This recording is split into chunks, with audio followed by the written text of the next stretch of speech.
Hello friends, welcome to my channel.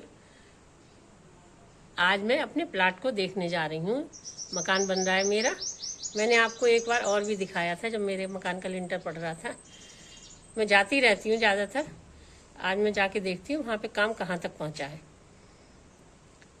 अब मकान धूप तो इतनी तेज़ है कि निकलने की हिम्मत नहीं होती है, लेकिन अपना काम चल रहा है तो जाना तो है ही। और ये है पूरे दिन का ही, रात में तो इसका कोई काम ही नहीं है। इसलिए मैं वहाँ पहुँचती हूँ, फिर आपको दिखाती हूँ कि काम कहाँ तक पहुँचा है।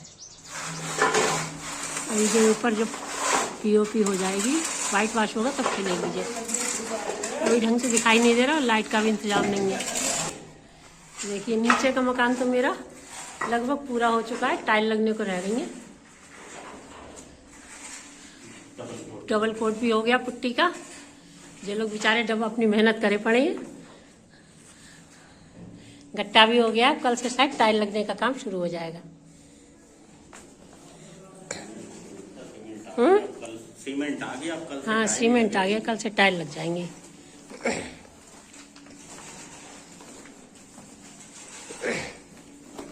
गट्टा तो सब जगह बिछ गया है, टाइल भी आई गई है। अब कल से शुरू होगा काम। टाइल तो जल्दी लग जाती है।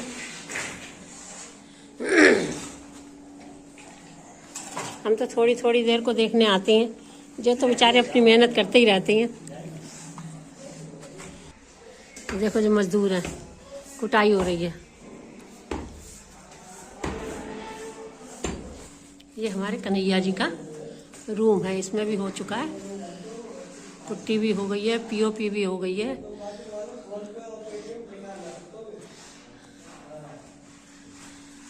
इधर थोड़ा सा खुला हुआ स्पेस है और इधर से ही हम चले जाएंगे अपने कमरे में को।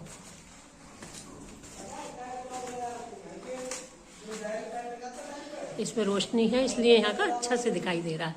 उस दिन मैंने दिखाया था मेरे मकान में लिंटर पड़ने की तैयारी हो रही थी। अब मेरा लिंटर भी पड़ के खुल चुका है और प्लास्टर का काम हो रहा है। प्लास्टर का काम भी हो चुका है लगभग।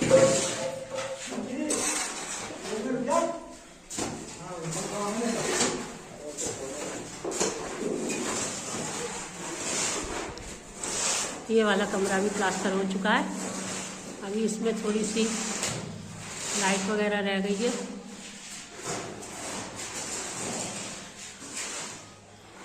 नीचे का कमरा तो पूरे हो चुके हैं, उसमें तो टाइल वगैरह लगने की देर हो रह गई है बस। प्लास्टर हो गया, पुट्टी हो गई। हमारा ऊपर का खुला एरिया है, ये छत है हमारी। अभी इस पर ग्रिल तो लग गई है, अभी शीशा वगैरह लगना ज़रूरी रह गया है ना। हाँ। ये बिजली का खंभा है हमारे कोने पे। अभी ऊपर का जीना भी चढ़ना रह गया है। अभी बांस की सीढ़ी से काम चल रहा है। देखो ये गेट तो लग गया है, गेट लग गया, लेकिन अभी यहाँ की ग्रिल लगनी बाकी रह गई है। ग्रिल लगनी रह गई है, बाहर पुट्टी होनी रह गई है।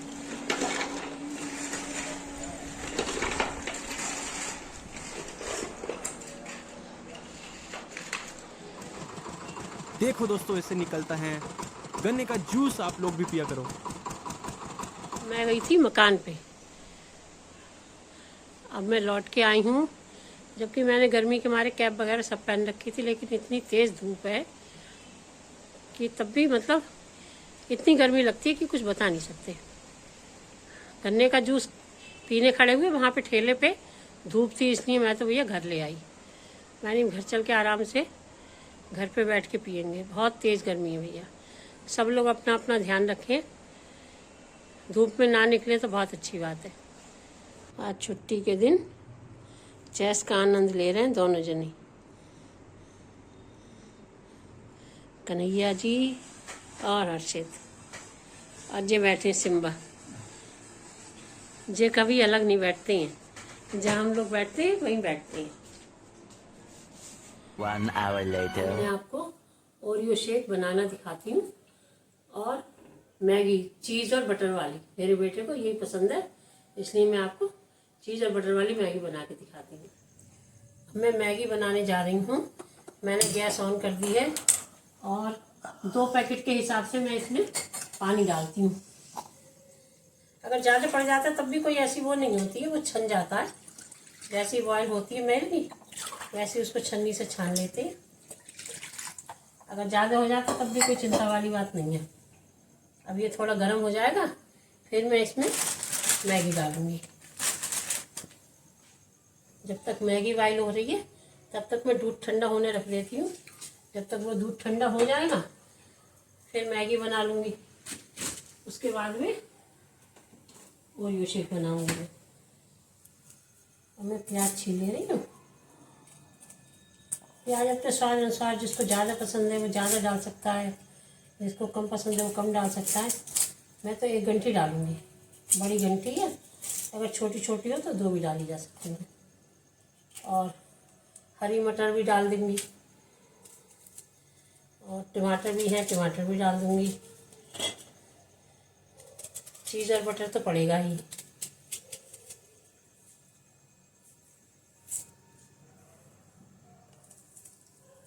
मैंने प्याज काट लिया है और मटर भी उबलने रखी है।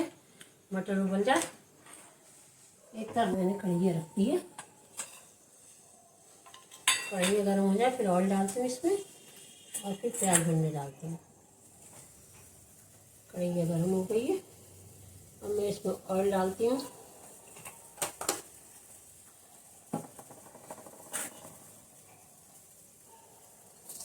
और प्याज डाल देती हूँ भुनने के लिए।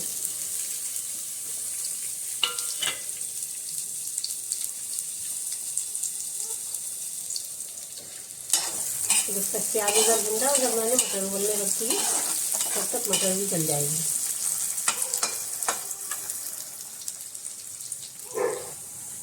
और प्याज हो गया ब्राउन। अब मैं इसमें डालती हूँ टमाटर।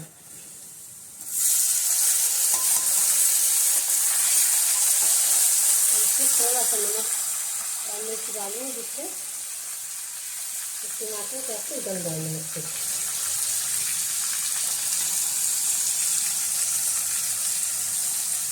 क्योंकि मैंने मैगी में भी नमक डाला था और नमक तो वो मैंने जब धोया उसके ठंडे पानी से तो वो निकल गया होगा, क्योंकि इसमें एक माड़ जैसा होता है। जब हम उबालते हैं उसके बाद मैगी चिपकती है, तो हम उसको ठंडे पानी से धो लेते हैं तो जो वाला हमारी जो प्रॉब्लम है वो कम हो जाती है, चिपकती नहीं है मैगी से।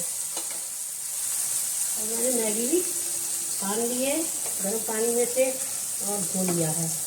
मेरे लच्छे अलग अलग चिपके नहीं है। मेरे टमाटर भून गए। अब मैं इससे जो मैंने बॉइल करके मटर डाली थी वो भी डाल दूँगी।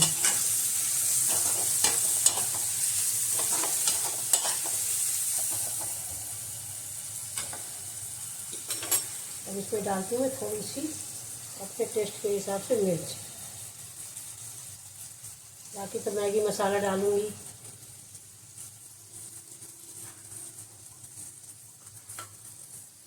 ऐसे तो छोटे बच्चों के हिसाब से तो मैगी मसाले में हल्की फुल्की मिर्च होती है, तो हम लोग का टेस्ट है। अगर हमें चाहिए मसाला ज़्यादा मिर्च का तो हम लोग उसमें डाल लेते हैं। और मेरी ये भी बिल्कुल तैयार है, एक एक लच्छा इसका खिला हुआ है। अब मैं इसमें डाल देती हूँ।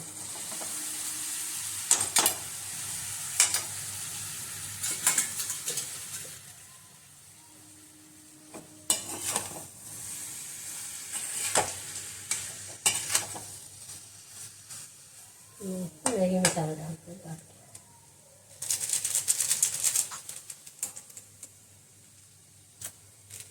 कभी कभी मैगी खाना नुकसानदायक नहीं होता है, लेकिन अगर बच्चे रोज़ दूसरे दिन खा रहे हैं, तीसरे दिन खा रहे हैं, बहुत नुकसानदायक होता है।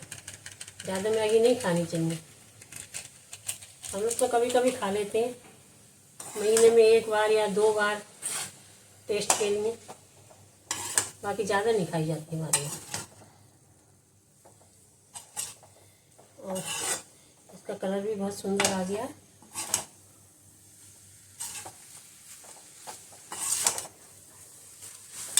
अभी इसमें मैगी मसाला और पड़ेगा थोड़ा सा, क्योंकि जो मैगी मसाले के पैकेट में मैगी मसाला निकलता है वो हमारी पहली सब्जी में डल जाता है, इसलिए हमें अलग से मंगाने पड़ते हैं।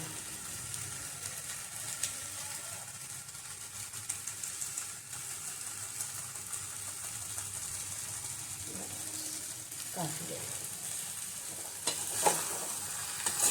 तो मैं इसमें थोड़ा सा मटर डाल दे रही हूँ, देर ले रहा है।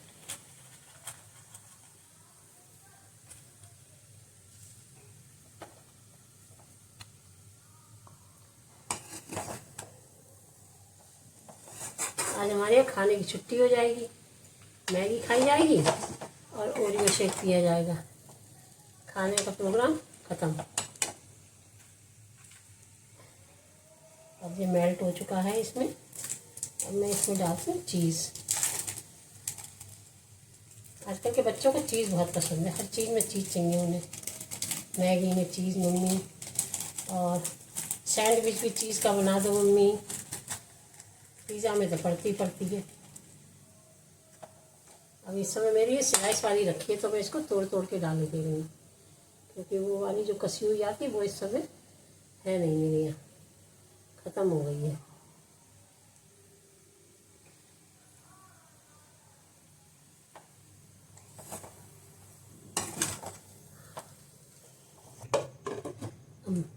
अब मैंने इसको रख दिया है, जब तक इसमें चीज़ मेल्ट होती है तब तक मैं ओरियो शेक की तैयारी करती हूँ।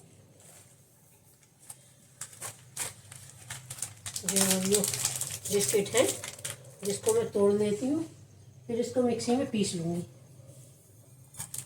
मैं 2 पैकेट का ओरियो शेक बना रही हूँ।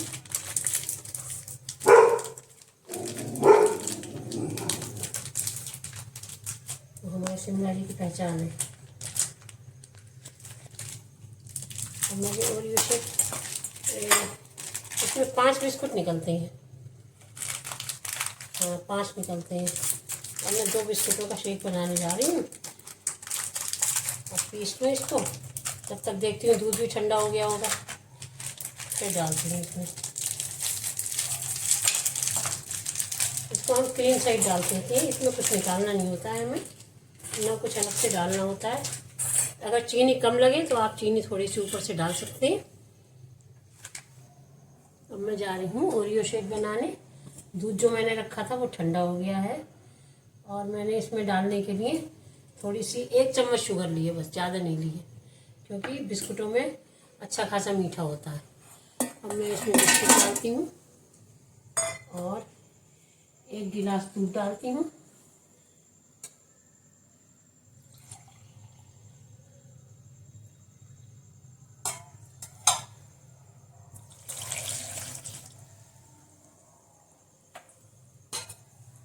और इतनी शुगर पड़ जाएगी, इतनी ज़्यादा नहीं होगी, ये मैं डाल देती हूँ। और बर्फ़ हल्का जमा हुआ है, आहा, बेल की परत है, जैसे गोल्ड की परत होती है वैसी ये बर्फ़ की परत है, बस इतना ही काफ़ी है। मौसम ऐसा नहीं है ज़्यादा बर्फ़ खाई जाए। अब मैं इसको बनाती हूँ।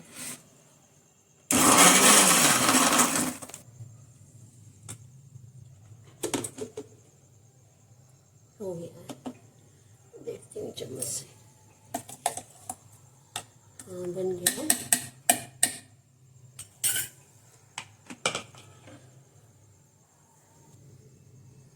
ये शेक बन गया है। अब मैं लौटती हूँ।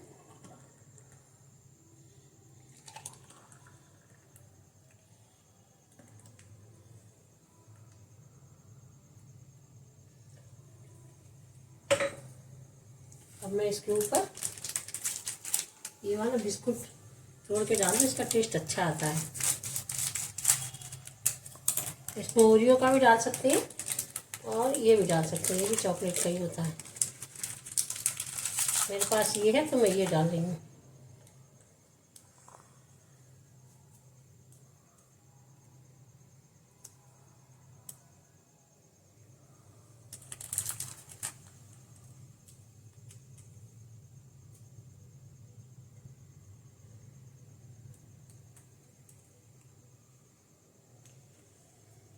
अगर आप चाहें तो इसके ऊपर चॉकलेट भी डाल सकते हैं।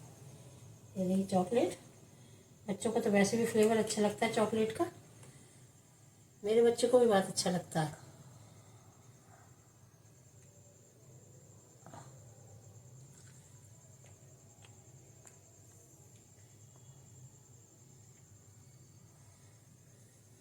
देखिए आप लोग को पसंद आए तो लाइक करिएगा,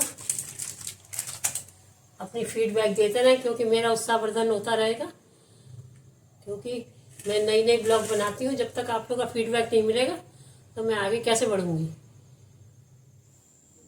कन्हैया आ जाओ, मैगी तैयार है, शेक भी तैयार है, आ जाओ। अरे वाह, आज तो चीज मैगी और ओरियो शेक बना है। दोनों चीज़ें तुम्हारी पसंद की पी लो भाई। देखो खा के देखो मैगी कैसी है और शेक देखो कैसा है। मम्मी ने तो अपना काम कर दिया, अब तुम देखो कैसा है। मैं भी खा के देखती हूँ।